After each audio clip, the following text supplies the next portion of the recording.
In recent years, school budgets have been stretched beyond the breaking point, and often music education classes are the first things to go. But researchers say that may be a mistake. In fact, some studies have found that kids who get a music education with trained music teachers are better learners than those who do not, and that those benefits can last well into adulthood. There is just increasing converging evidence that is supporting the idea that music and music education is not only for the wonderfulness of learning to become musically literate and getting more enjoyment from music, but that experience really seems to help children become better learners in all kinds of tasks, especially ones that involve language and our hearing system. That's Dr. Nina Kraus, director of the Auditory Neuroscience Laboratory at Northwestern University. I'm a biologist, and I'm especially interested in the biological changes and the biological effects that music experience seems to have on the nervous system. There have been a number of studies now that have revealed that there are changes in the anatomy of the nervous system, and what I really look at is the function of the nervous system. So how an individual responds to sound, how their brain encodes important properties of sound that are equally important for music and for language. Kraus says familiarity with music allows for a better conversion of sound into meaning. That's because music education changes more than just the ear. It can change the brain. You're listening for a harmony line or a melody line, and that's not all that different, really, from trying to pick out your friend's voice in a noisy classroom or restaurant. So hearing speech and noise seems to be a benefit that is language-based that people with musical experience seem to enjoy. But why would music have anything to do with other things? Scientists used to wonder that too, believing that the parts of the brain that process music and language had little to do with one another. But that thinking has changed. We've come to understand that these are complicated systems with many components, and some of those mechanisms may be related and some may not be.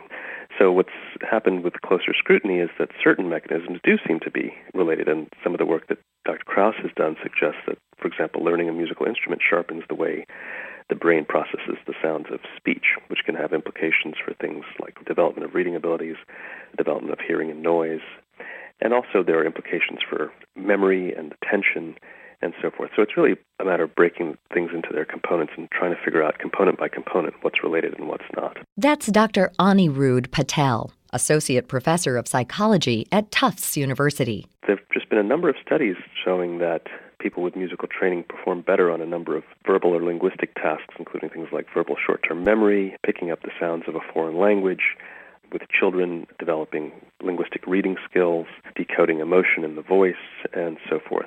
We were interested to know whether musicians, and here we define musicians as people who have continuously played their instrument throughout their lives. Generally, they've begun training somewhere between 7 and 9 years of age, and they have to play a minimum of 3 times a week, just for 20 minutes or so.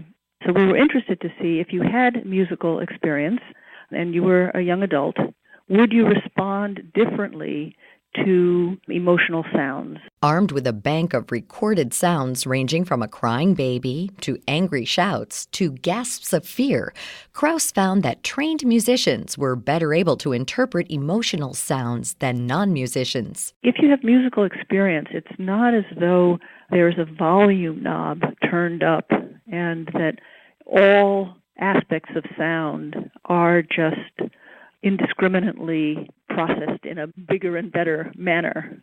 On the contrary, it's really what we call selective enhancement, so that there are certain aspects of sound, and again, the parts of sound that carry meaning.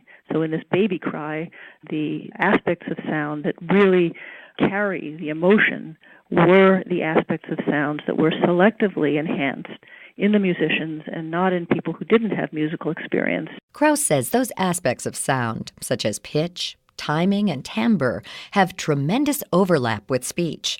But just listening to music on your iPod or even at a live performance isn't enough to enhance the ability to hear these aspects of sound. Certainly for the profound biological changes that we have been able to document, it really matters that you actually play an instrument and that you are actively engaged in making music.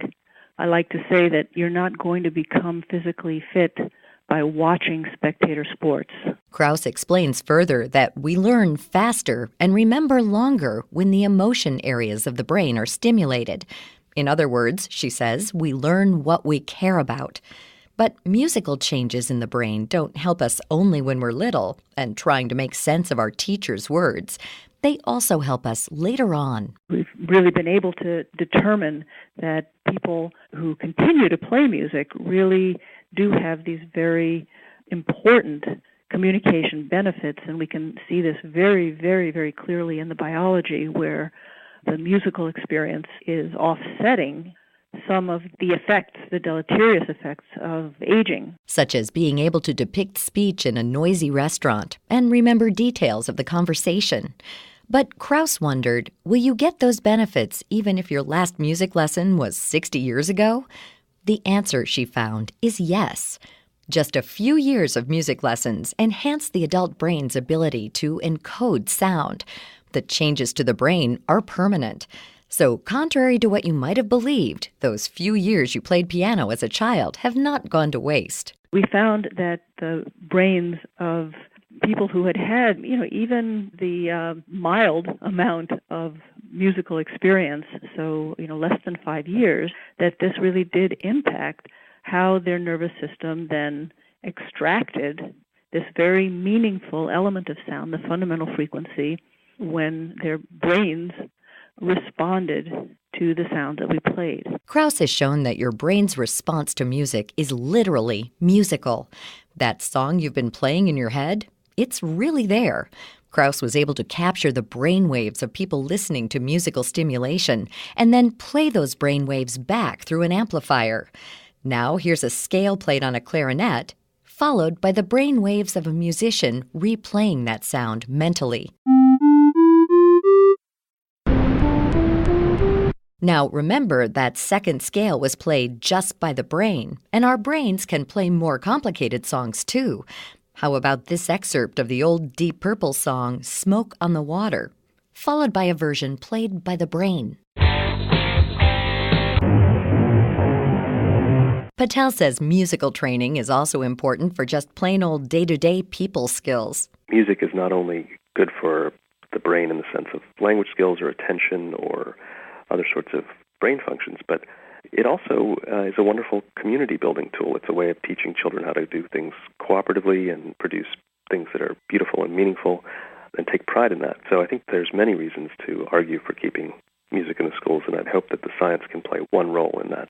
I would never cut music. In fact, I would deploy resources to make music a fundamental aspect of the curriculum because music is such a multifaceted experience that seems to give the nervous system exactly the nourishment and the food that it needs to learn. I can't think of a better way of utilizing resources than to make music education a fundamental part of every child's education. If you'd like to learn more about our guests and about the National Association of Music Educators advocacy efforts, please visit our site at viewpointsonline.net. You can find us on Twitter at Viewpoints Radio. Our show is written and produced by Evan Rook and Polly Hansen. Our executive producer is Reed Pence. Our production director is Sean Waldron. I'm Marty Peterson.